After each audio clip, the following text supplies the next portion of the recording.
أعوذ بالله من الشيطان اللعين الرجيم بسم الله الرحمن الرحيم الحمد لله رب العالمين والصلاة والسلام على أشرف الأنبياء والمرسلين وعلى آله الطيبين الطاهرين المعصومين الذين أذهب الله عنهم الرجس وطهرهم تطهيرا اللهم صل على محمد وعلى آل محمد اللهم اخرجنا من الظلمات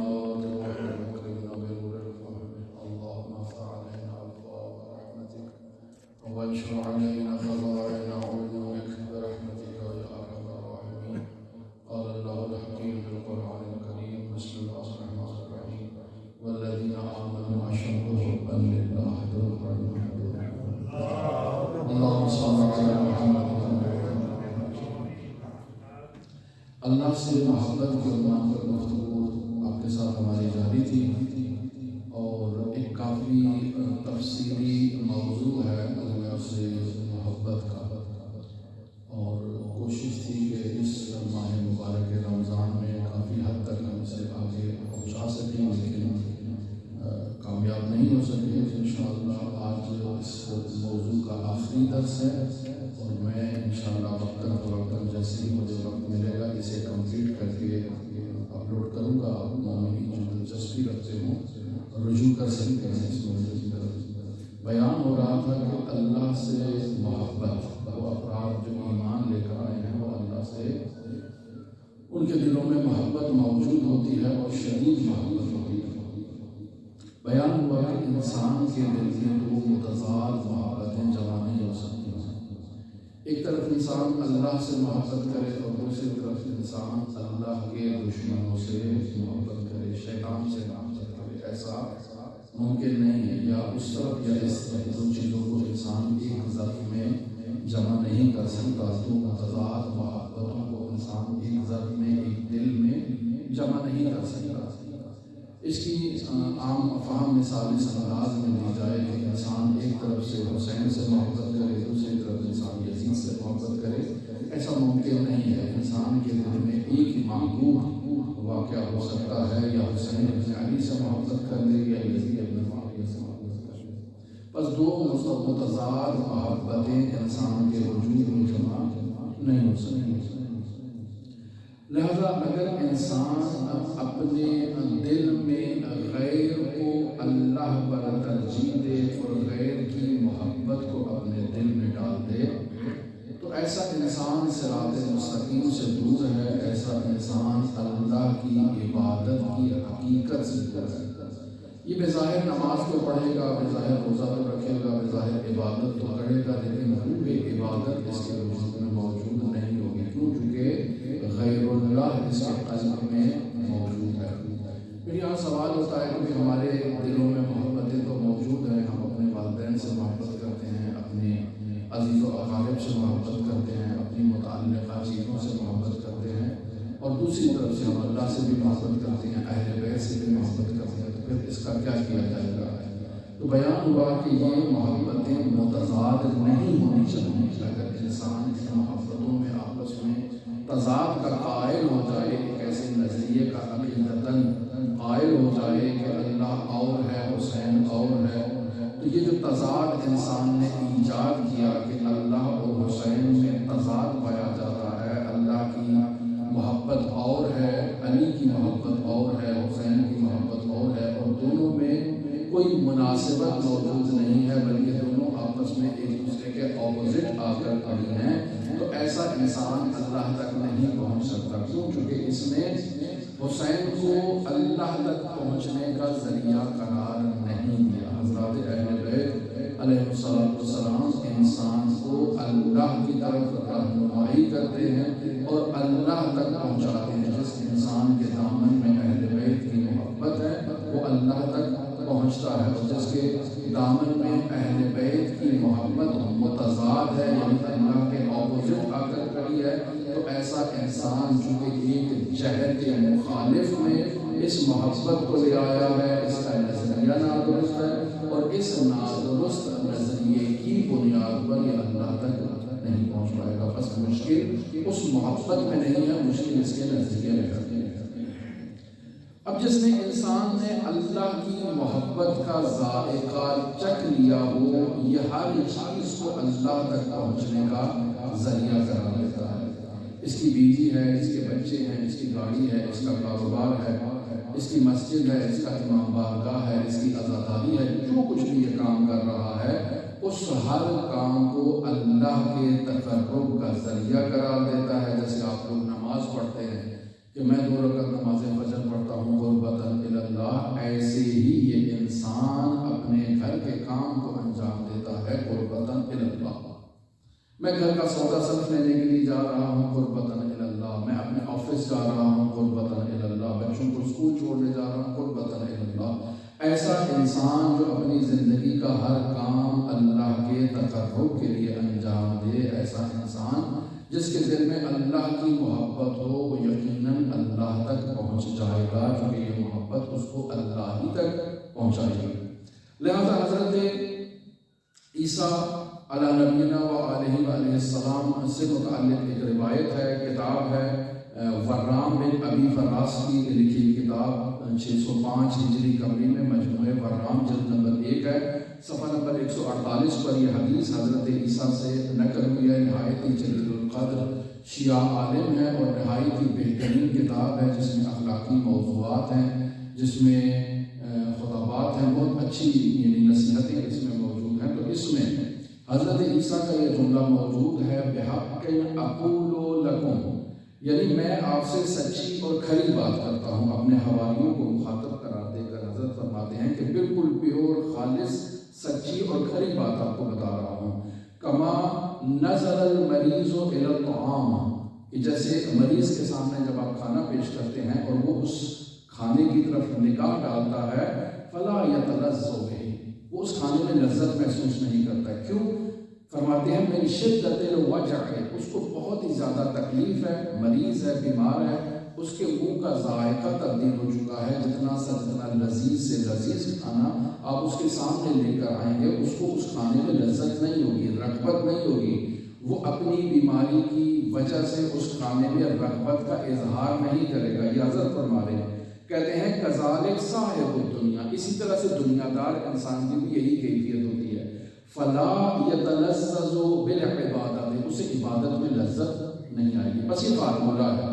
فارمولہ کیا ہے؟ فارمولہ یہ ہے کہ اگر ہمیں عبادت میں لذت نہیں آ رہی ہے تو مطلب یہ ہے کہ اس میں ہمارے وجود میں دنیا کی محبت موجود ہے۔ حضرت نے یہ فارمولہ دے دیا ہے کہ انسان کے دل میں اگر عبادت کی محبت نہ ہو، اللہ کی محبت نہ ہو، بلکہ دنیا کی محبت ہو، تو یہ دنیا اس انسان کو عبادت کی طرف رغبت اختیار کرنے نہیں دے گی۔ وہ نماز پڑھے گا تو نماز میں بھی اس کی توجہ دنیا کی طرف ہوگی، وہ دنیا کی لذتوں کی طرف متوجہ ہوگا، دنیا کی خواہشوں کی طرف متوجہ ہوگا، وہ اپنے دوسرے مسائل کو نماز کے بارے میں سوچے گا۔ لہٰذا کہتے ہیں جو چیز انسان کو بھول جاتی ہے وہ نماز میں یاد آ جاتی ہے، کیونکہ انسان کی توجہ جس طرف ہے انسان اسی طرف متوجہ ہوتا ہے حالت نماز میں۔ لہٰذا حضرت نے فارمولہ دے دیا۔ پھر فرماتے ہیں وَلَا يَجِدُ حَلَاوَتَهَا، یہ اس عبادت کی حلاوت کو، مٹھاس کو، شیرینی کو محسوس نہیں کرے گا۔ جتنی بھی عبادتیں انجام دیں، نہ اس کو روزے میں لذت ہے، نہ اس کو حج میں لذت ہے، نہ اس کو نماز میں لذت ہے، نہ اس کو امر بالمعروف اور نہی عن المنکر میں لذت ہے، نہ اس کو مجالس اعظم میں لذت ہے، نہ اس کو حضرت سید الشہداء کے مصائب میں لذت ہے۔ اس کو لذت نہیں آئے گی، کیوں؟ چونکہ عبادت کی لذت سے یہ محروم ہو چکا ہے، اس کے دل میں دنیا کی لذت موجود ہے۔ پھر فرماتے ہیں ما یجدہ من حلاوت الدنیا، یعنی جب تک اس کے وجود میں دنیا کی لذت موجود ہے، عبادت کی لذت اپنی جگہ نہیں بنا سکے گی۔ لہذا بس معلوم ہوا کہ دنیا میں بھی لذت موجود ہے، مٹھاس موجود ہے، عبادت میں بھی لذت اور مٹھاس موجود ہے، اور یہ دو لذتیں اور دو مٹھاسیں ایک دوسرے کے مد مقابل میں آ کر جب کھڑی ہو جاتی ہیں تو انسان کو عبادت کی لذت نہیں آتی ہے۔ اور اس انسان نے جو اللہ تک پہنچنا ہے تو اللہ تک پہنچنے کی راہ میں اس انسان کے قدموں کے آگے جو زنجیر ہے وہ دنیا کی محبت کی زنجیر ہے۔ لہٰذا اس انسان کو اپنے وجود سے دنیا کی محبت کا خاتمہ کر کے اللہ کی محبت کو اپنے وجود میں جگہ دینا ہے۔ بس دنیا کا کوئی کام بھی انسان انجام دیتا ہے تو اس میں انسان کی رغبت اللہ کے تقرب کے لیے ہونی چاہیے، چونکہ اللہ نے اس انسان کو دنیا میں بھیجا ہے اپنی معرفت کے لیے، اپنی عبادت کے لیے، اپنی محبت کے لیے۔ لہٰذا اس انسان کو اللہ نے اس دنیا میں جتنی بھی نعمات دی ہیں وہ نعمات اس کی اس مقصد خلقت کی سہولت کے لیے ہیں، تاکہ انسان اللہ تک پہنچ سکے۔ لہٰذا انسان کی بیوی ہے، انسان کے بچے ہیں، انسان کا گھر ہے، انسان کا کاروبار ہے، یہ جو کچھ بھی ہے یہ اللہ تک پہنچنے کا ایک ذریعہ ہے، اللہ سے محبت بنانے کا، اللہ سے معرفت ایجاد کرنے کا، اللہ کی بہتر انداز میں عبادت کرنے کا ایک ذریعہ ہے۔ لہٰذا انسان ان ذرائع کو اللہ تک پہنچنے کا وسیلہ قرار دے اور ان سے استفادہ اللہ کے تقرب کی خاطر کرے، قربت اللہ، پھر یہ اللہ تک پہنچنے کی راہ میں رکاوٹ ایجاد نہیں کرتے ہیں۔ لہٰذا انسان کو پھر ان چیزوں کے استعمال میں بھی اللہ کی مٹھاس آئے گی، اللہ کی محبت آئے گی، اللہ کے قرب کا احساس انسان کے وجود میں ایجاد ہوگا۔ لہٰذا پھر محالات میں سے ہے کہ جس انسان کے وجود میں اللہ کی محبت کی شعاع روشن ہو جائے وہ اللہ کو چھوڑ کر دنیا کی طرف متوجہ ہو اور دنیا کی محبت کو اپنے وجود میں اللہ کی محبت کے متضاد قرار دے کر اپنے وجود میں جگہ دے، ایسا ممکن ہی نہیں ہے، کیونکہ اب اس کا ذائقہ ڈیولپ ہو چکا ہے، اس کے ذائقے میں نکھار آ چکا ہے، یہ ایک بہتر چیز کی طرف متوجہ ہو چکا ہے اور وہ حضرت حق متعال کے جمال انور کی زیادت ہے۔ لہٰذا یہ ہر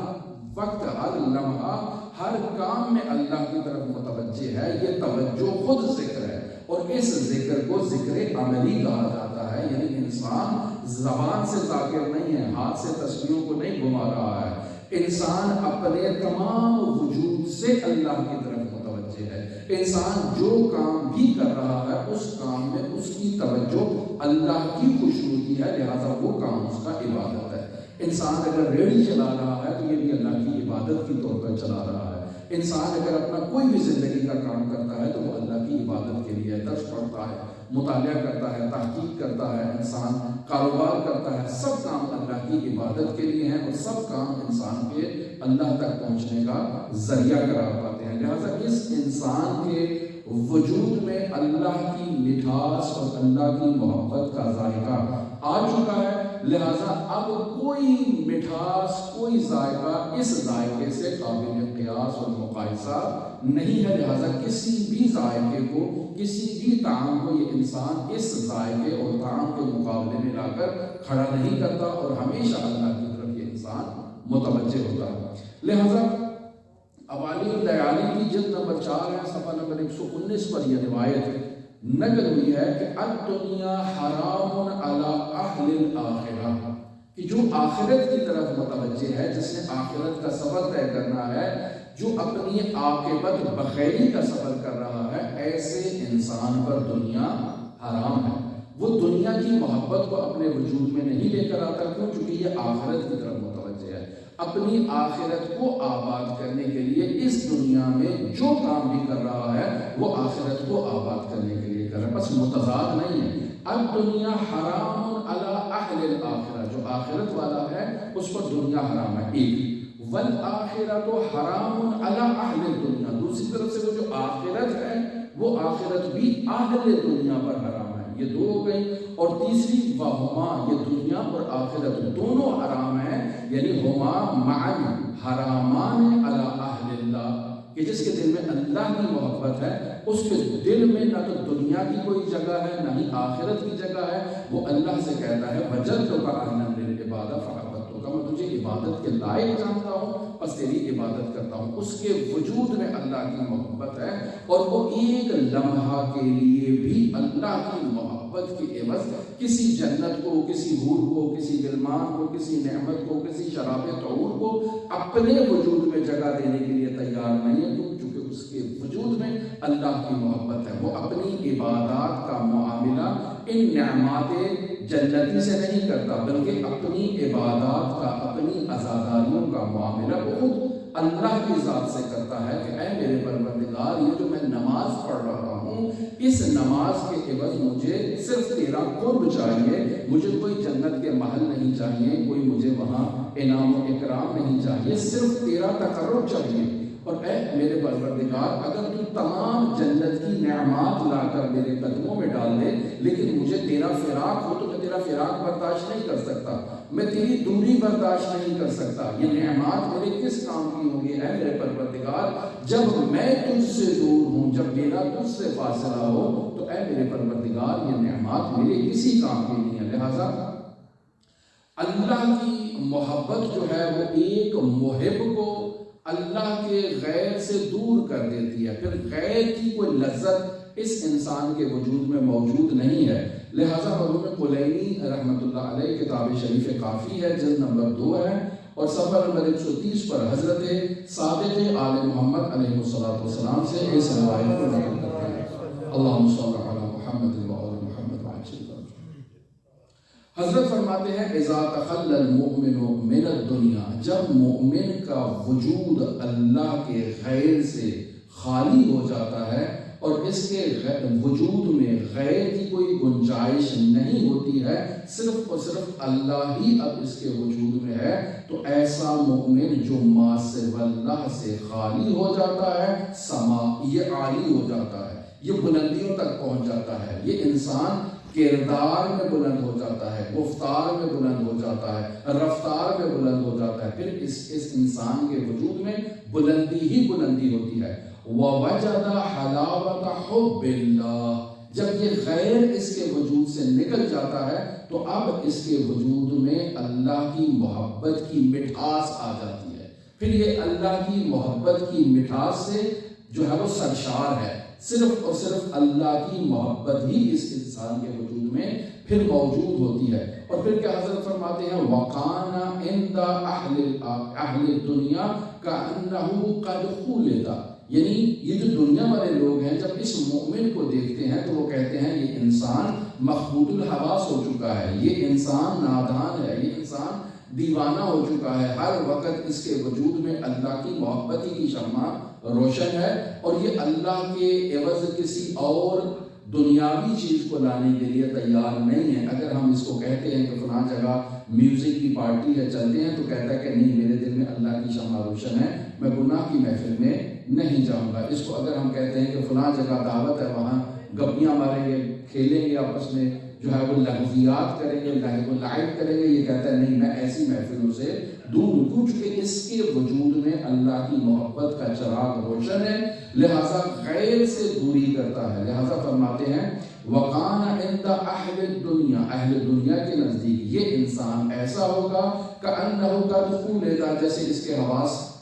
جو ہے وہ حواس باختہ ہو چکا ہے، جیسے یہ انسان لاپرواہ ہو چکا ہے، جیسے یہ انسان نادان ہو چکا ہے۔ وَإِنَّمَا خَالَطَ الْقَوْمَ، حقیقت میں یہ انسان حواس باختہ نہیں ہے، یہ انسان لاپرواہ نہیں ہے، حقیقت میں یہ قوم لاپرواہ ہے کہ جو اللہ کی محبت سے غافل ہو چکی ہے۔ لہذا فرماتے ہیں کہ وَإِنَّمَا خَالَطَ الْقَوْمَ حَلَاوَةُ حُبِّ اللَّهِ، یہ قوم اللہ کی محبت کی مٹھاس سے اس کے قلب خالی ہیں، ان کے وجود میں اللہ کی محبت موجود نہیں ہے، بس یہ قوم خود خسارے میں ہے، یہ قوم خود نادرست راستے کو انتخاب کیے ہوئے ہیں، اور اللہ کی محبت سے سرشار انسان کو یہ مخبوط الحواس تصور کرتے ہیں۔ پھر فرماتے ہیں فَلَمْ يَشْتَغِلُوا بِغَيْرِ، یہ اس کو اللہ کی محبت سے پھیرنا چاہتے ہیں اس کا منہ، لیکن یہ اللہ کی محبت سے اپنا منہ نہیں پھیرے گا، صرف اور صرف اللہ کی محبت ہی میں اس کا انسان کا وجود جو ہے وہ ہمیشہ سرشار رہے گا۔ لہذا انسان اگر اللہ کی محبت کی طرف متوجہ ہو تو ایسا انسان حقیقت میں اپنی زندگی کا ہر لمحہ اللہ کی محبت میں استعمال کرتا ہے، اور میں بارہا بیان کر چکا ہوں کہ اللہ کی محبت اور اس دنیا میں زندگی آپس میں متضاد نہیں ہے، بشرطے کہ یہ دنیاوی زندگی انسان کو اللہ تک پہنچنے کا ذریعہ بنے۔ جیسے آپ دیکھتے ہیں کہ ہمارے پاس ایک کردار ہے حضرت سید الاوصیاء امیر المؤمنین علی بن ابی طالب کا، کہ جو کی روٹی کھاتے ہیں، اللہم صلی علی محمد،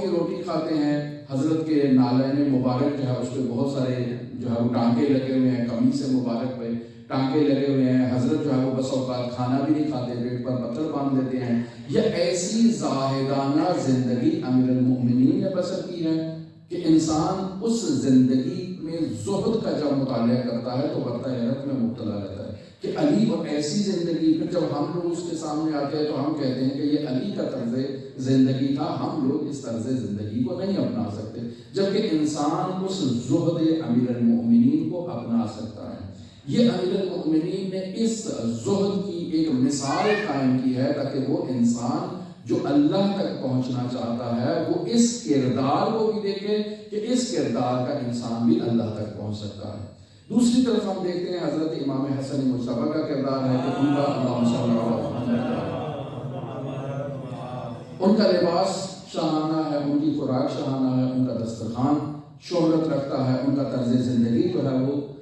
بہترین طرز زندگی ہے. لیکن یہ طرز زندگی بھی انسان کی تعلیم کے لیے ہے کہ ایھا الانسان، اگر انسان کے پاس دنیا کی نعمات موجود ہوں تو ان نعمات کے ہوتے ہوئے بھی انسان اللہ سے اپنا رابطہ تسلسل کے ساتھ برقرار رکھ سکتا ہے. ایک لمحے کے لیے بھی اپنے رابطے کو اللہ سے منقطع نہیں ہونے دے سکتا. یعنی یہ دنیا اگر انسان کا اللہ تک پہنچنے کا راستہ ہے تو پھر انسان اس دنیا کی نعمات و لذات کو بھی استعمال کر سکتا ہے، اور ان نعمات و لذات کے ہوتے ہوئے بھی انسان اللہ کا مقرب انسان بن سکتا ہے اور اللہ کی بارگاہ میں پہنچ سکتا ہے. بس یہ دو طرز زندگی ہماری تعلیم کے لیے ہیں. اور پھر انسان حضرت سید الشہداء کے طرز زندگی کو دیکھیں کہ اپنا سب کچھ قربان کر دیا اللہ کی بارگاہ میں، سب کچھ جو کچھ بھی تھا. یعنی حسین ابن علی نے اپنے اصغر سے اکبر تک سب قربان کر دیا.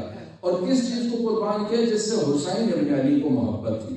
حسین ابن علی کو کس سے محبت تھی؟ اپنے بابا علی ابن ابی طالب سے محبت تھی. لہذا دیکھیں علی اصغر علی اکبر. اور اگر امام حسین علیہ السلام کو اللہ 100 بیٹے دیتا تو سب کے نام حضرت علی کے نام سے منسوب کرتے. تو جب امام حسین کو علی سے اتنی محبت ہے تو اپنا اصغر بھی اور اپنا اکبر بھی اور سب کچھ اللہ کی بارگاہ میں قربان کر دیا. اور پھر وہاں اپنا دامن جھاڑا کہ اے میرے پروردگار اب میرے دامن میں کچھ موجود نہیں ہے، جو کچھ تھا وہ سب تیری راہ میں قربان کر دیا ہے، اب میں خود تیری راہ میں قربان ہونے کے لیے تیار ہوں. بس انسان اس طرز زندگی کو بھی دیکھے کہ انسان کے پاس اگر دنیا موجود ہے تو انسان اس دنیا کو بھی اللہ کی راہ میں قربان کرتا ہے. جب انسان اس محبت کی وادی کا مسافر بن جاتا ہے پھر انسان کو معلوم ہوتا ہے کہ یہ چیز، یہ گاڑی، یہ بنگلہ، یہ کار، یہ کوٹھی، یہ پیسہ، یہ جائیداد اللہ نے مجھے دی ہے، لہٰذا اسے اس راستے پر استعمال کرنا ہے جو اللہ تک پہنچنے کا راستہ ہے، وہ راستہ جس میں اللہ کی رضامندی ہے، جس میں اللہ کی خوشنودی ہے. لہٰذا انسان اس دنیا کا استعمال اللہ تک پہنچنے کے لیے کرتا ہے، اللہ کے تقرب کے لیے کرتا ہے، اللہ کی محبت کے لیے کرتا ہے. خوب، اب یہاں انسان جب واقعاً محبت کا شکار ہو جاتا ہے، ایک تو یہ مثال آپ کی خدمت میں دی کہ انسان جب محبت سے بھرپور ہو جاتا ہے، لبریز ہو جاتا ہے، پھر یہ انسان اپنی عبادات کو دنیا کے حصول کے لیے انجام نہیں دیتا ہے، پھر یہ اپنی عبادات کو اللہ کے تقرب کے لیے انجام دیتا ہے. لہٰذا اللہ کی بارگاہ میں کہتا ہے کہ اے میرے پروردگار، یہ جو میں نے عبادات انجام دی ہیں، اے میرے پروردگار مجھے ان کے عوض صرف تیرا قرب چاہیے. مجھے جنت نہیں چاہیے، مجھے باغات نہیں چاہیے، مجھے پھل فروٹ نہیں چاہیے، مجھے نہریں نہیں چاہیے، مجھے حور و غلمان نہیں چاہیے. اے میرے پروردگار ان عبادات کے صدقے مجھے تو اپنا قرب عطا کر دے، مجھے تجھ سے محبت ہے، میں تیرا فراق برداشت نہیں کر سکتا. اور اگر تو نے قیامت کے دن جنت میں مجھے تمام نعمات عطا کر دی لیکن میں تیری وجود سے دور ہو جاؤں اور مجھے تیرا فراق وہاں نصیب ہو تو اے میرے پروردگار وہ جنت بھی میرے لیے جہنم میں تبدیل ہو جائے گی، میں ایسی جنت کا طالب نہیں ہوں. یہ اس طرف سے اللہ کی محبت کا عاشق ہے. لیکن اس طرف سے آپ دیکھیں کہ اللہ کی محبت اور اہل بیت کی محبت آپس میں متضاد نہیں ہے. اہل بیت بھی انسان کو اللہ تک پہنچانے کا ایک ذریعہ ہے، یہ بھی اللہ کا ایک چہرہ ہے، اللہ کی ایک نماد ہے، اللہ کی ایک نشانی ہے کہ جو اللہ کا جو ہے وہ تمام ان صفات الہیہ کا اظہار کر رہی ہیں یہ ہستیاں، اور انسان کو اللہ تک پہنچانے کے لیے ہیں۔ لہٰذا ان ہستیوں سے جب انسان کو محبت ہو جاتی ہے تو پھر انسان اللہ کی بارگاہ میں یہی کہتا ہے کہ اے میرے پروردگار، یہ جنت کی جتنی نعمات بھی تو نے قرآن مجید میں بیان کی ہیں، اے میرے پروردگار یہ نعمات ہیں، لیکن میری جنت ان نعمات سے نہیں بنتی، اے میرے پروردگار میری جنت حسین ابن علی ہے۔ اے میرے پروردگار اگر تو مجھے حسین ابن علی کا قرب عطا کرے گا تو میں جنت میں ہوں، اور اگر مجھے حسین کا قرب نصیب نہیں ہوگا تو اے میرے پروردگار تو جو کچھ بھی میرے دامن میں رکھ دے وہ میری جنت قرار نہیں پائے گی۔ خوب ایسا انسان بھی ہے، لہذا روایت آپ کی خدمت میں نقل کرتا ہوں، کامل الزیارات ہے، صفحہ نمبر 81 اور 82 پر حضرت امام جعفر صادق علیہ السلام امام علیہ السلام ایسے افراد کا تذکرہ کر رہے ہیں جو حسین ابن علی کی عزاداری میں عزادار رہتے ہیں، گریہ کناں رہتے ہیں، سینہ زنی کرتے ہیں، ماتمداری کرتے ہیں، یہ ہیں عزادار حسین ابن علی۔ اب ان عزاداران حسین ابن علی کے لیے جنت کیا قرار پائے گی؟ خود حسین ابن علی ہے، ذکر حسین کا ان کی جنت ہے، مجلس عزا، فرش عزا ان کے لیے جنت ہے۔ لہٰذا اگر دنیا کی یا آخرت کی یا جنت کی کوئی بھی نعمات انہیں دے دی جائیں اور حسین ابن علی کی جنت ان کو نصیب نہ ہو، یعنی حسین ابن علی سے ان کا فاصلہ ہو جائے، تو یہ اللہ کی بارگاہ میں اس جنت پر شکوہ کریں گے اور کہیں گے کہ اے میرے پروردگار میری جنت تو جنت الحسین ہے، مجھے حسین ابن علی کے قدموں میں جگہ دے، میں اس جنت میں رہنے کا خواہش مند ہوں۔ لہٰذا حضرت فرماتے ہیں، ایک روایت تو لانی ہے، میں اس کا آخری متن پڑھتا ہوں، یعنی وسط والا متن پڑھتا ہوں۔ حضرت فرماتے ہیں وَالْخَلْقُ فِي الْفَزَعِ، یعنی قیامت کا جو منظر ہوگا، لوگ جو ہیں، جو مخلوقات ہیں، وہ خوف میں مبتلا ہوں گے، ہر کسی کو خوف ہوگا وہاں پر۔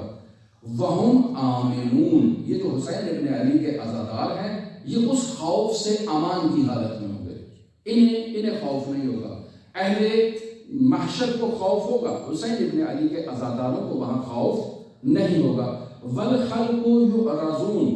مخلوقات کو اٹھا کر حساب کتاب کے لیے پیش کیا جائے گا کہ آؤ بھائی حساب دو، تم دنیا میں کیا کر کے آئے ہو۔ لیکن یہ لوگ کیا ہوں گے؟ وَهُمْ حُدَّاثُ الْحُسَيْن، یہ حسین ابن علی کے ساتھ محو گفتگو ہوں گے، یا حسین ابن علی کے ذکر میں گفتگو ہوں گے، یا فرش عزا بچھا کر حسین ابن علی کا ذکر کرنے میں مگن ہوں گے۔ بس حداث میں یہ تینوں ہیں، یا حسین سے گفتگو کر رہے ہیں یا حسین کے متعلق گفتگو کر رہے ہیں، لیکن کہاں کر رہے ہیں؟ ان کا فرش عزا کیا ہوگا؟ فرش عزا کے متعلق امام فرماتے ہیں تحت العرش وفی ظل العرش، یہ اللہ کے عرش کے نیچے اپنا فرش عزا بچھا کر، اس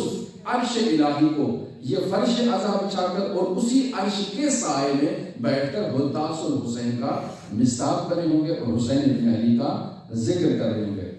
لا یخافون سوء الحساب، انہیں اس قیامت کی اس فضا میں کسی قسم کا خوف نہیں ہے، حتیٰ اپنے حساب کتاب کا خوف نہیں ہے کہ ہمیں اللہ کی بارگاہ میں جا کر اپنے اعمال کا ہمیں حساب دینا ہے، انہیں کوئی خوف نہیں ہے، کیوں؟ چونکہ یہ ایک عشق میں مبتلا ہے اور حسین ابن علی کے عشق میں محو گفتگو ہیں۔ خوب یقال لهم ادخلوا الجنہ، ان لوگوں کو کہا جائے گا کہ بھی اٹھو، اس فرش عزا سے اٹھو، آؤ جنت میں چلے جاؤ، آؤ جنت میں چلے جاؤ۔ تو یہ کیا کہیں گے؟ فیعبون، یہ کیا کریں گے؟ یہ امتناع کریں گے، یعنی دل میں ان کے دلچسپی نہیں ہوگی اس طرف جانے کے لیے۔ وَيَخْتَارُونَ مَجْلِسَهُ وَحَدِيثَهُ، یہ اس جنت میں جانے کا تو انکار کریں گے لیکن اس مجلس میں بیٹھنے میں اپنی رغبت کا اظہار کریں گے، یعنی یہ اس مجلس میں اور اس مجلس میں بیٹھ کر حسین ابن علی سے گفتگو کرنا یا حسین ابن علی کا ذکر کرنا، یہ اس ذکر کو اس جنت میں جانے پر ترجیح دیں گے۔ پھر حضرت کیا فرماتے ہیں؟ یہاں بات ختم نہیں، اب جب یہ جنت میں نہیں جا رہے تو پھر جنت کی نعمات مشتاق ہیں، یہ بندہ اٹھ کے آئے ہمارے پاس، کیوں نہیں آ رہا ہے؟ لہذا فرماتے ہیں وَإِنَّ الْحُورَ لَتُرْسِلُ إِلَيْهِمْ، یہ اللہ کی جتنی نعمات ہیں جنت میں، یہ حور بالآخر اس کا ایک مترجم کے طور پر، ان نعمات کی ترجمانی کرنے کے طور پر ان کی طرف پیغام بھیجے گی کہ اے مجلس میں بیٹھو عزادارو، آؤ ہم آپ کے انتظار میں بیٹھے ہوئے ہیں۔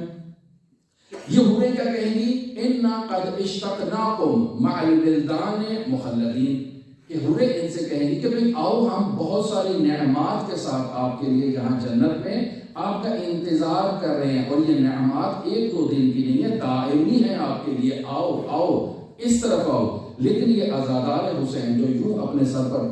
ہاتھ رکھ کے حسین ابن علی کے ذکر میں مصروف ہوگا، جسے آپ تباکی کا مصداق کہتے ہیں، فرما رہے ہیں فَمَا يَرْفَعُونَ رُؤُوسَهُمْ إِلَيْهِمْ، وہ اس پیغام پہنچانے والے شخص کے پیغام کی طرف سر اٹھا کر بھی نہیں دیکھیں گے۔ اس قدر محو گفتگو ہے، اس قدر محو محبت ہے، اس قدر محو جو ہے وہ ذکر حسین ابن علی ہیں۔ لما یرون، کیوں نہیں دیکھیں گے؟ کہتے ہیں لما یرون فی مجلسہم من السرور والکرامہ، کہ حسین ابن علی کے اس ذکر میں، اس مجلس میں جو ان کو لذت آ رہی ہے، جو ان کو کرامت وہاں نصیب ہو رہی ہے، یہ اس سے بڑی اور کسی چیز کو کرامت محسوس ہی نہیں کرتے، ان کے لیے وہی جنت ہے۔ بس اب ایسے افراد کو جو محبان حسین ابن علی ہیں، ان کو وہاں سے زبردستی اٹھا کر کسی حور و غلمان کے یا کسی باغ و بہشت میں ڈال دیا جائے تو یہ اس لذت کو اس لذت کے برابر عوض کرنے کے لیے تیار نہیں ہے۔ بس معلوم ہوا کہ جس انسان کے وجود میں ایک اعلیٰ محبت موجود ہو، وہ ادنا محبت کے اوپر اس اعلیٰ محبت کو فدا نہیں کرتا ہے۔ بس انسان کے وجود میں اگر اللہ کی محبت ہے، انسان کے وجود میں اگر علی کی محبت ہے، اگر حسین کی محبت ہے، اگر مہدی موعود کی محبت ہے، تو وہ اس محبت کے عوض میں دنیا کی کسی محبت کو نہیں لے کر آتا اور اس سے وہ معاملہ نہیں کرتا ہے۔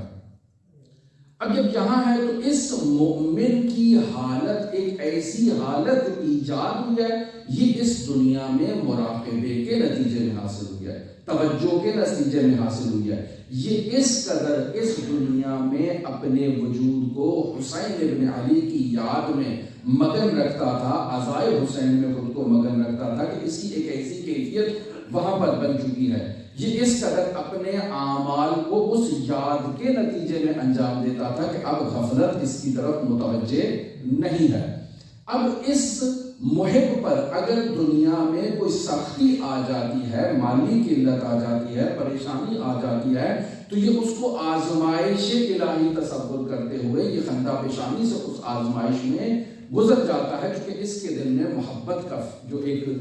شمع ہے وہ ایسی شعلہ ور ہو چکی ہے، یہ محبت اللہ کی ہے، یہ محبت علی کی ہے، یہ محبت حسین کی ہے، یہ محبت مہدی موعود کی ہے، یہ سب محبتیں اللہ تک پہنچانے کے لیے ہیں، جس کی شمع اس کے وجود میں روشن ہے، اور اس شمع کے روشن ہوتے ہوئے یہ اس دنیا میں مصیبتوں کو خندہ پیشانی سے تحمل کرتا ہے اور آگے نکل جاتا ہے۔ اب اس انسان کے وجود میں یہ جو محبت کی شمع روشن ہے، اس شمع روشن ہونے کے نتیجے میں انسان کے وجود میں ایک ایسی آگ بھڑک رہی ہے کہ یہ آگ اس کے اس جسمانی بدن کے لیے نقصان دہ ہے۔ ظاہر آپ آگ جلائیں، اپنا ہاتھ اس کے قریب کریں تو جل جاتا ہے۔ جس انسان کے وجود میں اللہ کی محبت کی آگ روشن ہے، یہ آگ اس انسان کے لیے نقصان دہ تو ضرور ہے۔ یہاں سوال ہو سکتا ہے کہ انسان کے وجود میں اللہ کی محبت ہے تو یہ محبت جل رہی ہے، انسان کو جلا کر خاکستر کر دے گی؟ ہاں، انسان کو جلا کر خاکستر کرے گی، چونکہ یہ عشق کا لازمہ ہے، یہ محبت کا لازمہ ہے۔ لیکن یہ انسان کا اس آگ میں جھلسنا اس کی موت کا سبب نہیں ہے۔ کیوں؟ چونکہ انسان کی اس آگ میں جھلسنے سے ایک نئی حیات ایجاد ہوگی، یعنی دنیا میں اس کا قلب مجروح ہو جائے گا۔ آپ وہ افراد جن کے دلوں میں عشق موجود ہوتا ہے، وہ افراد جسمانی اعتبار سے، قلبی اعتبار سے کمزور ہوتے ہیں، ان کو بیماری قلبی لاحق ہو جاتی ہے، لیکن یہ جسمانی اعتبار سے کمزور ہیں، لیکن ان کی جو محبت ہے یہ ان کو اللہ کی طرف ایک ایسی زندگی عطا کر رہی ہے کہ ان کا جسم کمزور ہے لیکن ان کی روح روز بروز، ان کا نفس، ان کی روح، ان کا عقل جو ہے وہ روز روز اپنے محبوب کی طرف کھنچا چلا جا رہا ہے۔ لہٰذا ان کی اس دنیا میں موت ان کی حقیقی بیداری کا سبب ہے اور حقیقی حیات کا سبب ہے۔ لہذا ایسا انسان اپنی اس حقیقی حیات کے عوض میں اس دنیا کی حیات کا معاملہ نہیں کرتا ہے۔ لہذا دعا گو میں خداوند متعال کی بارگاہ میں خالق متعال ہمارے قلوب میں ایسی محبت کو ایجاد کرے۔ دعا کو ہے خالق متعال کی بارگاہ میں معارف الہیہ، معارف اہل بیت سے ہمارے دلوں کو منور فرمائے۔ دعا کو ہے خالق متعال کی بارگاہ میں ہم سب جو اس مجلس میں اور اس درس میں موجود ہیں، ہم سب پر اپنی رحمت برکت نازل فرمائے، آفات و بلیات سے ہم سب کی حفاظت فرمائے، ہمارے تمام اعمال کو اپنی بارگاہ میں قبول و مقبول فرمائے، ہمارے تمام مرحومین کو جوار رحمت میں جگہ عطا فرمائے، شہدائے اسلام، شہدائے پاکستان، شہدائے جمہوریہ اسلامی ایران اور رہبر معظم انقلاب اسلامی مراجع فقہا جو اس دنیا سے رخصت ہو گئے، خداوند متعال ان کو جوار رحمت میں جگہ عطا فرمائے۔ خداوند متعال امام زمان کی زیارت سے ہماری آنکھوں کو نورانی فرمائے۔ خداوند متعال حضرت کے ظہور میں تعجیل فرمائے اور ہمیں حضرت کے اصحاب و اعوان و انصار میں شمار فرمائے۔ اللہم صلی علی محمد و آل محمد وعجل فرجہ آل محمد۔